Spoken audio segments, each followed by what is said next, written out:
Hi guys, so I wanted to film the process today of making my new mantis enclosure. Got quite a few mantids now, and I kind of wanted to make some unique looking enclosures because a lot of them are just in temporary setups at the moment. I know most collectors just kind of have basic setups to meet the creature's needs, which is great, no problem with that. But I kind of like the idea of having a bit of a theme towards each enclosure, while still of course keeping the creature's needs at the forefront. So what I'm thinking today, just out of the stuff I've got, is to make a kind of little alien landscape. It's not going to be too complicated, and just the steps that I'd go through to make that. And I hope to do that with a lot of these little guys who are going to need rehousing soon. Right, so first thing I want to do just before we get started is evict this girl, or boy, out and just put her in a temporary enclosure. There she is, just chilling. It's always crazy though. This is like the first time she hasn't just sprinted out of the enclosure when I actually want her to come out. Come on. I'm surprised she's not running out because they need to be fed today. Let's. You can come this way. No, no, no, no, no. Whoa. Oh, she's mad.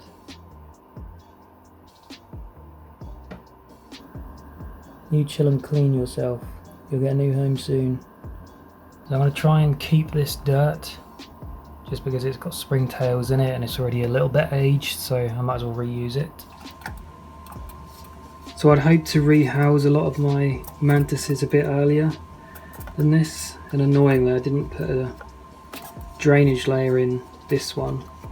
I think I did the others but not this one, so I would like to add that. I'm going to use these clay balls just because they were from another enclosure and there was some springtails in it, and I feel bad just letting them die, so we'll give them another chance. You can probably see them all in there. Loads of them. Can't let them all die, poor little fellas. So I've already cut the size of the window screen mesh. You've probably seen other people do that a million times, just to separate the drainage layer from the substrate that I'm going to put on top.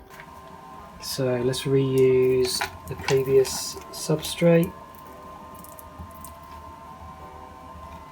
and this substrate's just a standard, what is it, sphagnum moss, charcoal, potting soil, cocoa fibre, a little bit of orchid bark.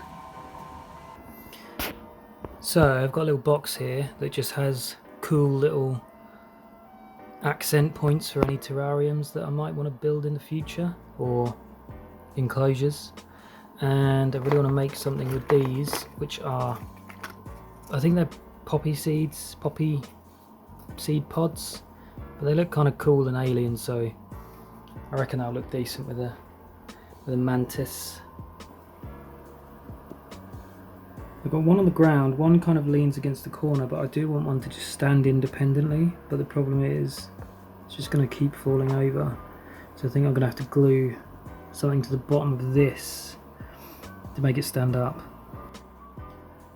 This should do.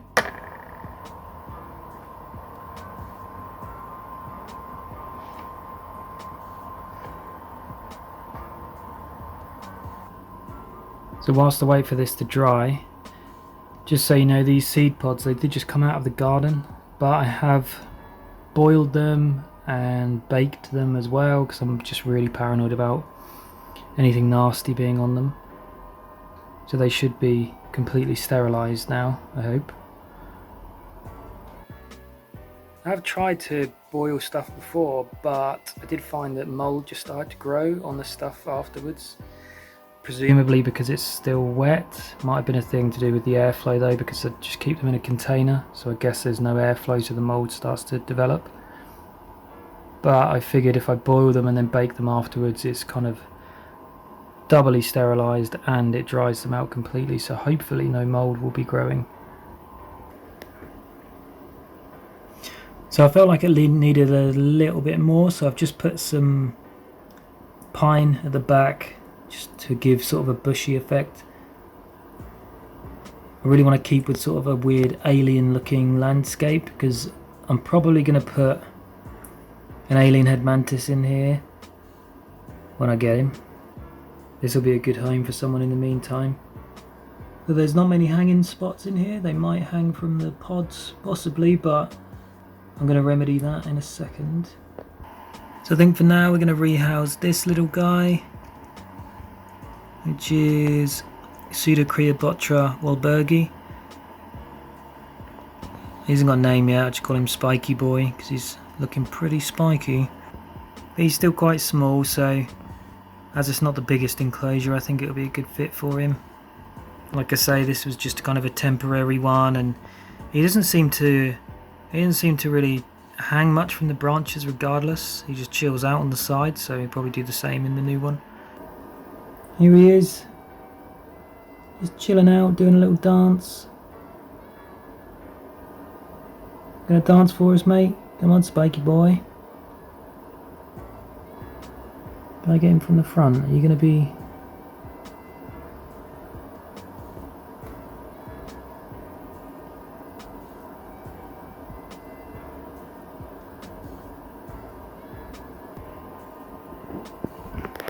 Alright, let's see what he thinks of his new digs.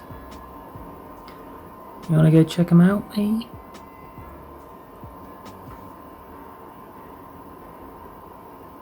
Come on, enough for the dancing now. You need to go in.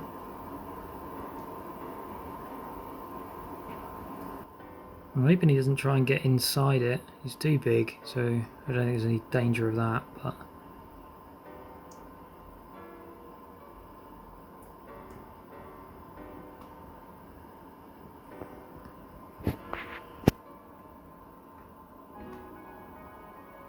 Looks like he's munching something. I think he's probably thirsty.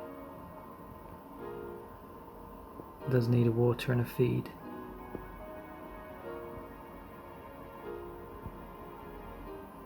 Let's see if I can give him some water.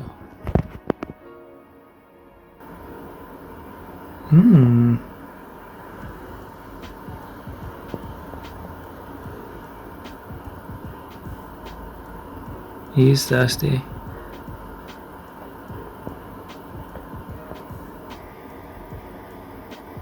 So there we go. We'll see how he gets on in here. I'll give him a little cricket in a minute and that will cheer him up. But there we go. I didn't want to overcrowd it. I just like to have things a bit simple and interesting with a slight theme, and I think that looks like a cool alien landscape which will definitely suit a mantis.